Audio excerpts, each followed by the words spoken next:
السلام علیکم ورحمۃ اللہ وبرکاتہ۔ الحمدللہ رب العالمین والصلاة والسلام علی سید الانبیاء والمرسلین وعلی آلہ وصحبہ اجمعین، اما بعد۔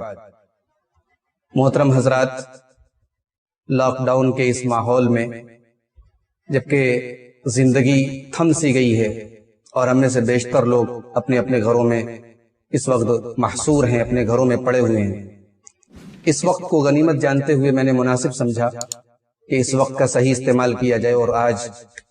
اس ویڈیو کے ذریعے میں آپ تک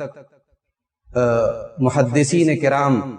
کے تذکرے اور ان کی سیرت کا ایک مبارک سلسلہ آج سے انشاءاللہ شروع کرنے جا رہا ہوں۔ محترم ناظرین، آپ جانتے ہیں کہ اللہ کے رسول صلی اللہ علیہ وسلم کے فرامین کو، آپ کے اقوال کو، آپ کے افعال کو، آپ کی سنتوں کو حدیث کہا جاتا ہے، اور علماء نے اپنی پوری زندگیاں کھپا کر کے ان حدیثوں کو کلیکٹ کیا، جمع کیا، انہیں حفظ کیا اور انہیں اپنے بعد والوں تک پہنچایا۔ ان مبارک ہستیوں کو محدثین کرام کہا جاتا ہے۔ محترم ناظرین، یہ محدثین کرام وہ قابل مبارکباد لوگ ہیں، اور ان کی زندگیاں وہ قابل رشک زندگیاں ہیں جن کی زندگی کا مرکز و محور حدیث رسول صلی اللہ علیہ وسلم ہے، جو صبح شام قال رسول اللہ کی صدائے دل نواز سے جن کی زندگیاں معطر رہا کرتی تھی، اور اللہ کے رسول صلی اللہ علیہ وسلم سے سچی محبت کا عملی ثبوت ان محدثین کرام نے دیا کہ اللہ کے پیارے رسول صلی اللہ علیہ وسلم کی ہزاروں بلکہ لاکھوں حدیثوں کو انہوں نے اپنے سینوں میں حفظ کیا اور اسے امت تک پہنچایا۔ اس میں کوئی شک نہیں ہے کہ امت تا قیامت ان محدثین کرام کے احسانات تلے دبی ہوئی ہے، اور ان کے احسانات کا بدلہ امت نہیں چکا سکتی۔ محترم ناظرین، محدثین کرام کی جب ہم بات کرتے ہیں تو سب سے پہلے ہمارے سامنے جس ہستی کا نام آتا ہے وہ امام مالک رحمۃ اللہ علیہ ہے۔ امام مالک رحمۃ اللہ علیہ کی مشہور کتاب موطا امام مالک علم حدیث کی پہلی مرتب کتاب مانی جاتی ہے۔ اس کے علاوہ محدثین میں کتب ستہ کتابیں ہیں جن کو عام طور سے صحاح ستہ بھی کہا جاتا ہے، صحیح بخاری، صحیح مسلم اور سنن ابی داؤد، نسائی، سنن ترمذی، سنن ابن ماجہ، یہ 6 کتابیں ہیں۔ ان کے مؤلفین کی زندگیوں کے بارے میں بھی انشاءاللہ ہم اپنے اس پروگرام میں اور اپنے اس سلسلے میں ہم ان کی زندگیوں کے بارے میں آپ کے سامنے گفتگو کریں۔ تو آج کے اس ویڈیو میں ہم امام مالک رحمۃ اللہ علیہ کے بارے میں کچھ اہم باتیں، ان کی زندگی کے کچھ اہم گوشے آپ کے سامنے رکھنا چاہتے ہیں۔ امام مالک رحمۃ اللہ علیہ کا نام تھا مالک، اور ان کی کنیت تھی ابو عبداللہ، اور امام مالک کا لقب تھا امام دار الہجرہ۔ دار الہجرہ یہ مدینہ کو کہا جاتا ہے، تو امام مالک رحمۃ اللہ علیہ نے چونکہ پوری زندگی مدینہ منورہ میں گزاری اور وہیں علم حدیث کا درس دیتے رہے، اس لیے ان کو امام دار الہجرہ بھی کہا جاتا ہے۔ امام مالک کا سلسلہ نسب ہے مالک بن انس بن مالک بن ابی عامر بن عمرو بن الحارث۔ امام مالک کا جو نسب ہے وہ یعرب بن قحطان الاسبہی تک پہنچتا ہے، ملتا ہے، اور امام مالک کے پردادا حضرت ابو عامر ایک جلیل القدر صحابی ہیں۔ امام مالک کی ولادت کب ہوئی، آپ کی پیدائش کب ہوئی، اس بارے میں اختلاف ہے، مختلف اقوال ہیں، سن 90 اور سن 97 کے بیچ میں، لیکن امام مالک کے مشہور شاگرد امام یحییٰ ابن ابی بکیر نے جو تاریخ نقل کی ہے وہ ہے سن 93 ہجری، اور امام ذہبی رحمۃ اللہ علیہ نے بھی اسی تاریخ کو راجح قرار دیا ہے، اسی کو صحیح قرار دیا ہے۔ تو امام مالک رحمۃ اللہ علیہ سن 93 ہجری میں جس سال صحابی رسول حضرت انس بن مالک رضی اللہ تعالیٰ عنہ کا انتقال ہوا، اسی سال امام مالک رحمۃ اللہ علیہ پیدا ہوا۔ امام مالک مدینہ منورہ میں پیدا ہوا، جہاں کا ماحول اللہ کے رسول صلی اللہ علیہ وسلم کے انتقال کے بعد اور آپ کی وفات کے بعد بھی بڑا ہی علمی ماحول تھا۔ صحابہ کرام کی ایک بڑی تعداد مدینہ منورہ میں اللہ کے رسول صلی اللہ علیہ وسلم کی حدیثوں کو پڑھتی اور پڑھاتی تھی۔ امام مالک رحمۃ اللہ علیہ اللہ کے رسول صلی اللہ علیہ وسلم کے شہر میں مدینہ منورہ میں ایک علمی فضا میں پیدا ہوا۔ امام مالک کا گھرانہ بھی علمی گھرانہ تھا، ان کے خاندان کے بہت سارے لوگ علم حدیث سے جڑے ہوئے تھے۔ ان کے دادا امام مالک بن ابی عامر کبار تابعین میں سے تھے، بہت بڑے تابعین میں سے تھے۔ انہوں نے حضرت عمر فاروق حضرت عثمان غنی، حضرت طلحہ، حضرت عائشہ وغیرہ سے حدیثوں کو روایت کیا ہے۔ حضرت عثمان غنی سے ان کے دادا کا، امام مالک کے دادا کا بڑا گہرا تعلق تھا، بلکہ حضرت عثمان غنی کی شہادت کے بعد جن چند لوگوں نے اپنی جان پر کھیل کر کے انہیں دفن کیا تھا، ان ہمتی لوگوں میں، ان بہادر لوگوں میں حضرت مالک بن ابی عامر جو امام مالک کے دادا تھے ان کا بھی شمار ہوتا ہے۔ امام مالک رحمۃ اللہ علیہ کی زندگی میں ایک ہی دھن تھی کہ مجھے حدیث رسول کو پڑھنا ہے، حدیث رسول کو سیکھنا ہے اور دوسروں تک پہنچانا ہے۔ ان کی زندگی کا کوئی اور مشغلہ نہیں تھا، اللہ کو پڑھنا، سننا، سنانا، سیکھنا، سکھانا، یہی امام مالک کا مشغلہ تھا۔ سن 110 ہجری میں امام مالک رحمۃ اللہ علیہ نے علمی میدان میں قدم رکھا اور علم حدیث کو سیکھنا اور علماء سے استفادہ کرنا شروع کیا، جس سال امام حسن بصری کی وفات ہوئی۔ امام مالک کے مشہور اساتذہ میں سب سے مشہور جو ان کے استاد اور شیخ ہیں، امام نافع رحمۃ اللہ علیہ ہیں۔ امام نافع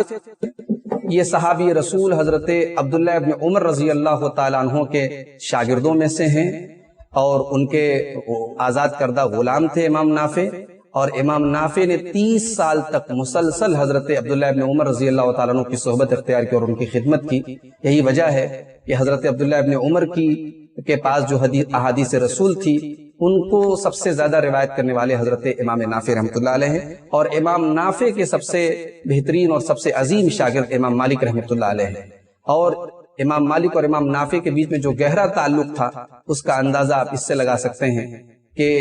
امام مالک جو حدیث امام نافع سے اور امام نافع جو حدیث عبداللہ ابن عمر سے روایت کرتے ہیں، یہ جو سند ہے اس کو محدثین کے یہاں سب سے بہترین سند کہا جاتا ہے، اس کو سلسلۃ الذہب، سنہری کڑی کہا جاتا ہے، سنہری سند کہا جاتا ہے۔ اس کے علاوہ امام مالک نے امام سعید المقبری سے، امام نعیم المجمر سے، امام وہب بن کیسان سے، امام زہری سے، امام ابن المنکدر سے، عامر بن عبداللہ ابن زبیر سے، حضرت عبداللہ ابن دینار سے، زید ابن اسلم سے، یحییٰ ابن ایوب سے، یحییٰ ابن حبان سے، ایوب السختیانی سے، اور بہت سارے علماء مدینہ سے علم حاصل کیا۔ مدینہ کے مشہور فقی اور مفتی حضرت ابو عثمان ربیعۃ الرائے بھی امام مالک کے مشہور اساتذہ میں سے۔ امام مالک رحمۃ اللہ علیہ کے جو تلامذہ ہیں، ان کے جو شاگرد ہیں جنہوں نے امام مالک سے کسب فیض کیا اور امام مالک سے حدیثوں کو پڑھا، اس میں براہ راست جن لوگوں نے امام مالک کی شاگردی اختیار کی بہت سارے لوگ ہیں، ہزاروں لاکھوں لوگ ہیں۔ چونکہ مدینۃ الرسول کی اپنی ایک شہرت تھی، اور امام مالک رحمۃ اللہ علیہ کا جو علم حدیث میں مقام تھا اور علم حدیث کے اندر ان کو جو عظمت حاصل تھی، اس کی وجہ سے پوری دنیا سے اعظم سے امام مالک کے پاس لوگ علم حدیث سیکھنے آتے تھے، تو ان کے شاگردوں کی تعداد ہزاروں اور لاکھوں میں ہے۔ مشہور جو ان کے شاگرد ہیں اس میں مصر میں امام ابن القاسم ہیں اور امام اشہب ہیں، افریقہ میں اسد بن الفرات ہیں، اندلس میں یحییٰ ابن ابی یحییٰ لیثی ہیں، اور عراق میں عبد الرحمن ابن مہدی ابن حسان العنبری ہیں۔ اس کے علاوہ امام بخاری، امام احمد ابن حنبل، امام مسلم، امام نسائی، ان تمام لوگوں نے ایک واسطے سے ان سب کو امام مالک کی شاگردی کا شرف حاصل ہے۔ امام مالک کی کتابوں میں سب سے مشہور کتاب ان کی موطا امام مالک ہے، جو علم حدیث کی سب سے پہلی مرتب کتاب مانی جاتی ہے اور جس کا محدثین کے یہاں بڑا اونچا مقام ہے۔ اس کے علاوہ امام مالک رحمۃ اللہ علیہ نے جو مسائل بیان کیے، جو فتوے دیے، ان فتاووں کو المدونہ کے نام سے ان کے شاگرد نے ان کو جمع کیا۔ اسی طریقے سے امام مالک تفسیر کے اندر بھی ایک رسالہ لکھا ہے، وہ بھی ہمیں ملتا ہے، اور تقدیر کے سلسلے میں بھی امام مالک کی کچھ تحریریں ہمیں ملتی ہیں۔ امام مالک رحمۃ اللہ علیہ علم حدیث کو بیان کرنے کے سلسلے میں بہت محتاط رہتے تھے۔ انہوں نے اپنے دادا حضرت مالک بن ابی عامر سے کوئی روایت نہیں لی، جبکہ امام مالک رحمۃ اللہ علیہ نے اپنی زندگی میں اپنے دادا کو دیکھا۔ اپنے دادا کے انتقال کے وقت ان کی عمر 12 یا 13 سال کی تھی۔ اسی طریقے سے سلیمان ابن یسار بہت مشہور تابعین میں سے ہیں، سن 107 ہجری میں وفات ان کی ہوئی، ان کو بھی امام مالک نے اپنے ہوش و حواس میں دیکھا، لیکن ان سے کوئی روایت نہیں دی۔ اس کا سبب کیا تھا؟ اس کا سبب یہ تھا کہ امام مالک خود کہتے ہیں کہ مدینہ میں بہت سارے ایسے لوگ ہیں جن کا زمانہ میں نے پایا جو 100 اور 105 برس کی عمر کو پہنچ گئے ہیں، لیکن ایسے بوڑھوں کی روایت نہیں لی جاتی، اور جو اگر لیتا ہے تو وہ عیب شمار ہو۔ یعنی یہ امام مالک کی احتیاط تھی کہ عمر کے اس پڑاؤ پر جو محدثین تھے یا جو فقہا تھے ان کے زمانے کے جو ائمہ تھے، امام مالک قصداً ان کی حدیثیں نہیں لیتے تھے، کیونکہ ایک شک تھا، ایک ڈاؤٹ تھا کہ عمر کے اس پڑاؤ میں آنے کے بعد انسان کی جو میموری ہوتی ہے، جو یادداشت ہوتی ہے، وہ پھر برابر کام نہیں کرتی ہے۔ امام مالک رحمۃ اللہ علیہ کا شوق علم جو تھا، علم حدیث کو سیکھنے کی جو تڑپ ان کے اندر تھی، ان کی زندگی میں بڑے پڑاؤ، غربت کے ایام بھی آئے، اپنے مکان کی چھتوں کی کڑیاں انہوں نے بیچ دی، مگر طلب حدیث اور طلب علم سے انہوں نے کبھی بھی اپنا راستہ نہیں چھوڑا۔ امام نافع سے جب وہ حدیث سیکھنے جاتے تھے تو ان کے ساتھی بتاتے ہیں کہ دوپہر کے وقت، سخت دوپہر کے وقت امام مالک رحمۃ اللہ علیہ امام نافع کے پاس جایا کرتے تھے۔ جو حدیث پڑھانے کے لیے جب ان کی مجلس لگتی تھی، اس مجلس کی اپنی ایک تہذیب تھی، اپنا ایک وقار تھا، بڑا ہی قیمتی فرش بچھا رہتا تھا، اور بیچ میں ایک شہنشین ہوتی تھی جس پر امام مالک رحمۃ اللہ علیہ حدیث کا املا کرانے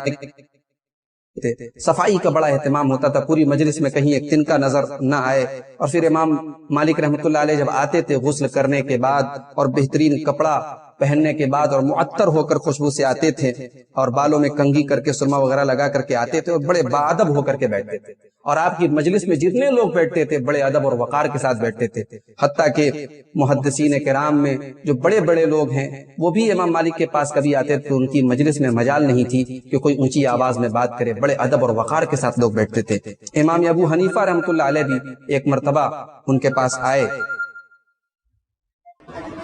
امام ابو حنیفہ رحمۃ اللہ علیہ ان کی مجلس میں آئے تو مؤدب ہو کر کے بیٹھے، ان کی مجلس میں بڑا وقار اور ہیبت ہوتی تھی، طلبہ کا ہجوم ہوتا تھا، سوال کرنے والوں کا ازدحام ہوتا تھا، بڑے بڑے علماء تشریف لاتے تھے، اور جو لوگ گزرتے تھے وہ امام مالک کی مجلس کو دیکھنے کے لیے ٹھہر جاتے تھے۔ اس منظر کو دیکھ کر ایک شاعر نے، جب اس نے امام مالک کی مجلس کو دیکھا تو ایک شاعر نے برجستہ کہا تھا، یدع الجواب فما یراجع حیبۃ والسائلون نواکس الاذقان، یعنی امام مالک رحمۃ اللہ علیہ اگر کسی سوال کا جواب نہیں بھی دیتے ہیں تو کسی کی ہمت نہیں ہے، ہیبت اور روب اتنا تھا کہ دوبارہ کوئی نہیں پوچھتا تھا، اور سوال کرنے والوں کے سر جھکے رہتے تھے۔ ادب الوقار وعز سلطان التقا فهو المحاب وليس ذا السلطان، شاعر کہتا ہے کہ ان کے یہاں وقار تھا، ادب تھا، اور تقوی کی بادشاہت تھی، تقوی کی سلطنت تھی، اتنی ہیبت اور اتنا روب و دبدبا تو کسی بادشاہ اور سلطان کا نہیں ہوتا تھا۔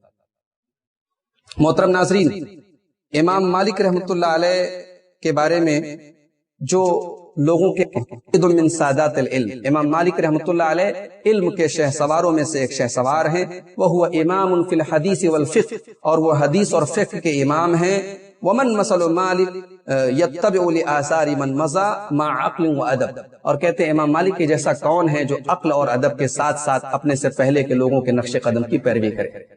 اسی طریقے سے امام بخاری رحمۃ اللہ علیہ کہتے ہیں اصح الاسانید مالک النافع عن ابن عمر، سب سے بہترین جو سند ہے وہ امام مالک کی نافع سے اور ان کی روایت عبداللہ ابن عمر سے ہے۔ امام ابو قلابہ کہتے ہیں کانا مالک احفظ اہل زمان،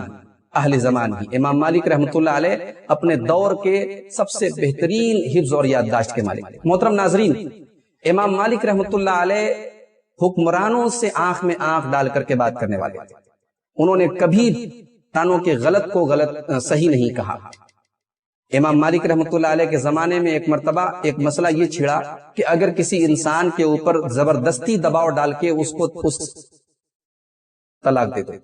اور کسی کے زور زبردستی کی وجہ سے اگر کوئی انسان اپنی بیوی کو طلاق دے دے تو طلاق واقع ہوگی یا نہیں ہوگی؟ امام مالک رحمۃ اللہ علیہ نے برجستہ کہا کہ ایسی طلاق واقع نہیں ہوگی۔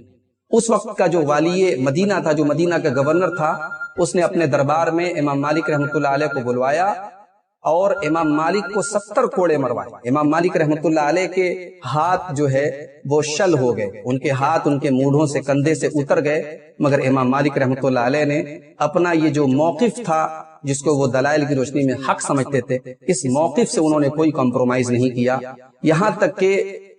والی مدینہ نے، گورنر نے ان کو مارنے کے بعد ان کو اونٹ پر بٹھا کر کے پورے مدینہ میں ان کا چکر لگوایا کہ دیکھو یہ مالک ہیں، ان کو ہم نے ایسی سزا دی ہے۔ لیکن امام مالک رحمۃ اللہ علیہ نے اونٹ کے اوپر جب ان کو پھرایا جا رہا تھا اس وقت بھی انہوں نے کہا کہ جو نہیں جانتا تھا وہ جان لے، میں مالک ابن انس ہوں، اور میں اس بات کا ببانگ دوحل یہ اعلان کرتا ہوں کہ اگر زبردستی کسی سے طلاق دلوائی جائے وہ طلاق واقع نہیں۔ یہ امام مالک رحمۃ اللہ علیہ کی حق گوئی تھی۔ محترم ناظرین، امام مالک رحمۃ اللہ علیہ کے دور میں جن خلفاء کا جو دور انہوں نے پایا، کئی مرتبہ خلفاء نے ان کو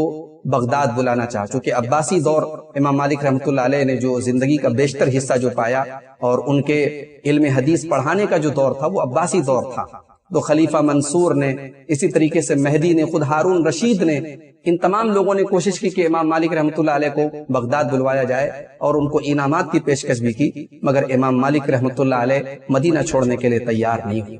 اللہ کے پیارے رسول صلی اللہ علیہ وسلم سے بڑی گہری محبت رکھتے تھے امام مالک رحمۃ اللہ علیہ۔ اللہ کے رسول صلی اللہ علیہ وسلم کا نام نامی جب امام مالک کے سامنے آتا تھا، آپ کے عجیب سی ہیبت طاری ہو جاتی۔ مدینۃ الرسول کا اتنا احترام کرتے تھے امام مالک رحمۃ اللہ علیہ کہ جان بوجھ کر کے ان کے پاس بہت سارے گھوڑے تھے، مگر وہ مدینہ کے اندر گھوڑوں کی سواری نہیں کرتے تھے۔ کہتے تھے کہ ان گلیوں میں ہمارے پیارے رسول صلی اللہ علیہ وسلم نے پیدل سفر کیا ہے، اللہ کے رسول کے قدم پڑے ہیں، میں گھوڑوں کے سوموں سے ان گلیوں کو، ان راستوں کو رودنا نہیں چاہتا۔ یہ امام مالک رحمۃ اللہ علیہ ہیں۔ 85 سال کی عمر میں امام مالک رحمۃ اللہ علیہ اللہ کو پیارے ہوئے، اور ان کے انتقال کے بعد اس دور کے تمام علماء اور محدثین نے کہا کہ علم کا ایک بڑا پہاڑ ہمارے درمیان سے چلا گیا، اور بعد میں آنے والی ہستیوں نے اور بعد میں آنے والے محدثین نے اعتراف کیا کہ امام مالک رحمۃ اللہ علیہ کی جو علم حدیث کے میدان میں جو خدمات تھیں اور ان کا جو مقام تھا، بعد میں کوئی ان تک نہیں پہنچ سکا۔ تو محترم ناظرین، آج کی مجلس میں امام مالک کے بارے میں یہ چند اہم باتیں ہم نے آپ کے سامنے رکھی ہیں۔ کل کی انشاءاللہ مجلس میں ہم امام احمد ابن حنبل رحمۃ اللہ علیہ جو مسند کتاب ہے امام احمد کی سیرت پر ہم چند اہم باتیں کل کی گفتگو میں آپ کے سامنے رکھیں گے۔ آئیے اللہ سے دعا کریں رب العالمین ہمیں محدثین کرام کی قربانیوں کو سمجھنے اور ان کے نقش قدم پر چلنے، اور جیسے حدیث رسول کے ساتھ ان کا تعلق تھا، حدیث رسول کے ساتھ اپنے دل میں ہمیں بھی الفت اور محبت پیدا کرنے کی توفیق عطا فرمائے، اور حدیث رسول جب ہمارے سامنے آ جائے تو جیسا کہ محدثین کا طریقہ تھا کہ حدیث رسول کو وہ تمام چیزوں پر مقدم رکھتے تھے، اور اللہ کے رسول صلی اللہ علیہ وسلم کی بات کے آگے پھر وہ کسی اور کی بات کو خاطر میں نہیں لاتے تھے،